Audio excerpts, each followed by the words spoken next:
Quite a weekend on deck for the number one ranked Penn State Nittany Lion wrestling team. They're taking on Ohio State on Friday, Illinois on Sunday. And between those two teams, 19 ranked wrestlers in every weight class. Penn State's going to be facing a ranked opponent. And, of course, starting with Ohio State, this is a very fun rivalry over the years. And I think there's a possibility Penn State will have the most matches in this dual meet than they have all year. I think there's maybe even on paper, they're likely to lose 3 matches. Now, I'll mention that's because I'm anticipating not the normal lineup for Penn State. So I think Braden Davis has been out and wouldn't be surprised to see him continue to be out. Jesse Mendez is favored over Bo Bartlett. He's 3-1 now against him. And then at 157, it didn't sound like we would see Tyler Kasich, and we'd see a backup there for the Nittany Lions. So an opportunity for 3 wins in this dual meet for Ohio State. Nothing to sneeze at, but get into the weight-by-weight breakdown of this dual meet, starting at 125. We're going to have Luke Lillidahl, ranked 8th, versus number 17, Brendan McCrone. And while Brendan McCrone presents a lot of problems from the on the mat, I think the advantage for Luke Lillidahl on his feet is going to be too much. And also, I'll say, I've been very impressed with Luke and his ability to get away. As a true freshman, sometimes you see the mat can be a little bit of a factor. I think that's a little bit of a played out narrative, especially when you consider the elite guys coming in from high school to college. But it's always something you kind of want to monitor, and Luke's done a really nice job on the mat. And from neutral, his attack rate's really, really high. He's able to get to legs. I think McCrone, he may be able to force a couple stalemates from Luke Lillidahl's attacks, but I see Lillidahl figuring out the finishes, getting numerous takedowns against Brendan McCrone, and potentially flirting with a major decision here. As tough as McCrone is, I just don't like the matchup for Brendan. I think Lillidahl's going to get it done there. Then at 33, Coach Cale Sanderson said maybe not for Braden Davis. He was non-committal there, so there's a chance we see him. He did mention, for you Penn State fans that are maybe worried about Braden Davis, he said if it was Big Tens, he'd be ready to rock and he'd be rolling. But, they're going to play it a little more cautious, as you see many coaches do this. They're not going to put a guy out there for a dual meet when, obviously March is so much more important in the Big Ten and NCAA in the grand scheme of things. So don't know who we will see at 133 for Penn State, but I would guess we're going to see Nick Bouzakis here in that spot. And I would anticipate Bouzakis winning this match against the backup, and I think he's got a great shot against Braden Davis. I think this would be a really fun match to see. I'd be excited to watch. You've got Braden, who's got powerful attacks when he can get in on them, and you got Nick Bouzakis, who, when he can get wrapped around your body in those body lock positions, very dangerous. Bouzakis, if he can wrestle a mistake-free match, I think he would beat Braden Davis, but it's avoiding that one mistake, because if you make one against Braden, he's so hard to score on. That could be the difference in the match.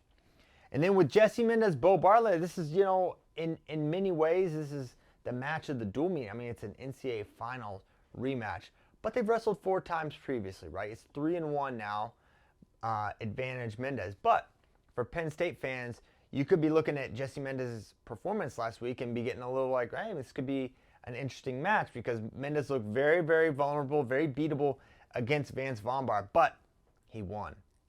And I think part of the reason and why I don't think that match is very applicable to this situation is, even though Bo Bartlett's a better wrestler than Vance Vonbar, is Vonbar went after him, and he attacked and he attacked and he attacked. And, maybe we see that from Bo Bartlett. We have not seen that yet, and I don't predict we will see it.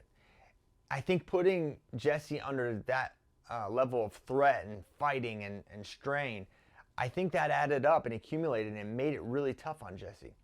But I don't think Bo Bartlett's going to do that. I think it's going to be a more tactical match, and I think that favors Jesse Mendez. So Mendez will be my pick at 141 until I see Bo Bartlett get his hand raised again. I think this is Mendez until proven otherwise. 149, Shane Van Ness versus Dylan D'Amelio. Van Ness, D'Amelio goes out and scraps hard every single time, but Shane Van Ness does the same, and he's just got a little more skill, a little more ways to beat you, and I think it's probably a 2 takedown advantage here for Van Ness at 149. Then we get to 157.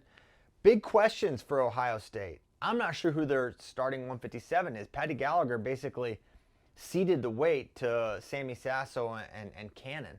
And right now, I think Ohio State's not sure who's going to wrestle at that weight class. So whether it's Cannon or Sasso, I think they'll be favored over the backup 57-pounder. Now, if Kasak's ready to roll, obviously I would roll with him and he would win, but that just doesn't seem like the move that Penn State's going to do this weekend. Even though Coach Kale didn't say factually Tyler's out, I think you can read between the lines and guess he will be out in this dual meet. So that's a potential win for Ohio State, whether it's Cannon or Sasso. 65, I'm not sure who Ohio State's going to send out, and I'm very sure it doesn't matter because it's Mitchell Messenbrink. He's going to win, and he's going to win really big as he has all year long. Not going to change on Friday night. 174, this is a very, very intriguing matchup. I think it's going to be close. Carson Hartzell is a really hard guy to score on, and I know Levi Haynes is a national champion. He's ranked number 2, but Hartzell's been really good this year. He's ranked number 5 in the country. He's an All-American.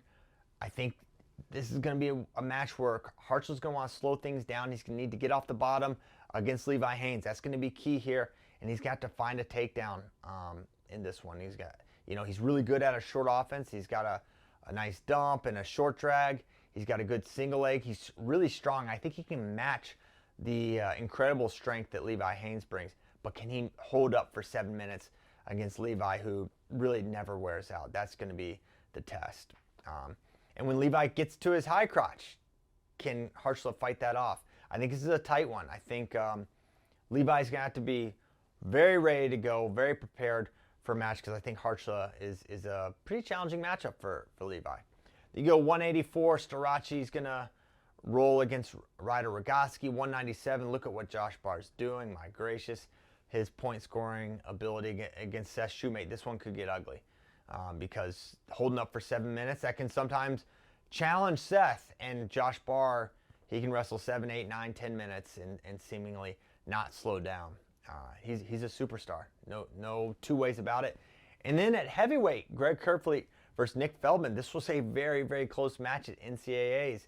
The last time these two wrestled, Feldman was slowly narrowing the gap, and then he was in on the leg late to beat Greg Kerfleet in the NCAA topside match, but was not able to get that done, and Kerfleet went on to win there. And you favor Kerfleet here, but you have to have your antennas are up a little bit for a potential upset just because of how close Feldman was able to make it last time.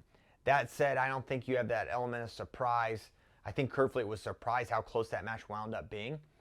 There's a lot of respect there for Feldman. He's really good on his feet. He has not had the year I thought. I thought last year we would see a big step up from the season he just had, but not really been the case. But he's still been really, really good.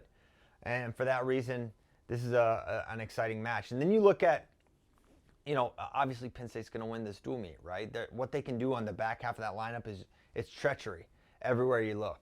And it's not too bad on the front half either. So they're going to win this dual meet, but, there's still a lot of compelling matchups. Then you think about the Illinois matchup. Illinois got a really salty squad. They got 9 ranked wrestlers right now. And, some of the more compelling matchups, you got Bird versus Davis. Or do we see that match? Probably not, right? Let's be honest. We probably don't see that.